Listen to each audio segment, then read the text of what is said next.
I love the theme today about telling stories. And Amanda just told you that I've been around more than 30 years. So I can tell you all kinds of stories. I'll start with the fact that I was raised a pretty staunch Catholic.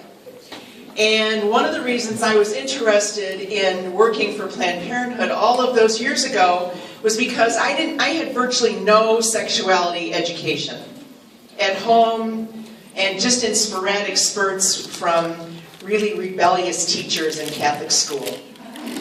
And I was always fascinated by sexuality and sex, so I did a lot of my own research, and that's how I learned to use the library. And I remember the librarian's face when I asked her how to look up books about this. So I could tell you that story. We've come a long way. My mom and I now talk about it. It's good. Or I could tell you the story about being a really young medical assistant working in one of our health centers and being in the position to help an 11-year-old girl who was an incest survivor, who was there for a procedure with her doll under her arm. I'll never forget her face. I know her name, too.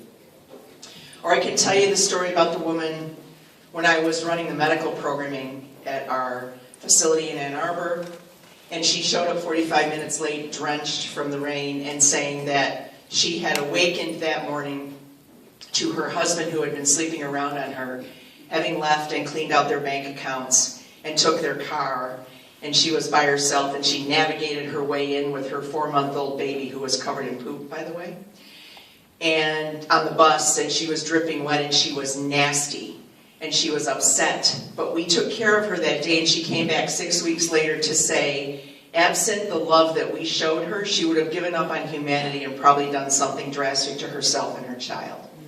She still gives a check every single Christmas. It's 12, 14 years ago. Or I could tell you the story most recently, one of our most poignant, of a woman who had 4th-stage colon cancer and found herself quite unexpectedly pregnant and came to us for an abortion. And we needed to know her medical history. So our physician reached out to her oncologist, who refused to even talk to our doctor because she was choosing to have an abortion.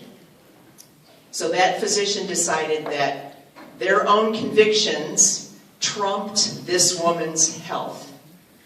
So when we sit across, and I get the opportunity much more often than you all do to actually sit across from the people that we have elected and brought to Lansing, I know that our job every time is to bring to life the stories that really make up the work and the importance of Planned Parenthood. This is not about sound bites in the news or even misrepresentative, truncated videos to smear our good name. This is about the millions of women who across the country and here in the state of Michigan rely on the most basic of health care and education services that Planned Parenthood provides. It's about the moments when we are the only thing that stands between a woman and her family, either going on to self-actualization and positive health outcomes, or real, true disaster. So many of the patients that we interact with have no other health care provider and are really one unintended pregnancy away from economic and other kinds of disasters. Those are the stories that I think get lost. And those are the reasons why I often sit across from legislators who, what I have found, and really with the present company accepted really, but what I have found most often is when I sit across from legislators, they bring with them an ideological bend that they really are very poorly or completely misinformed about. They don't understand our issue, and they're not comfortable talking about it.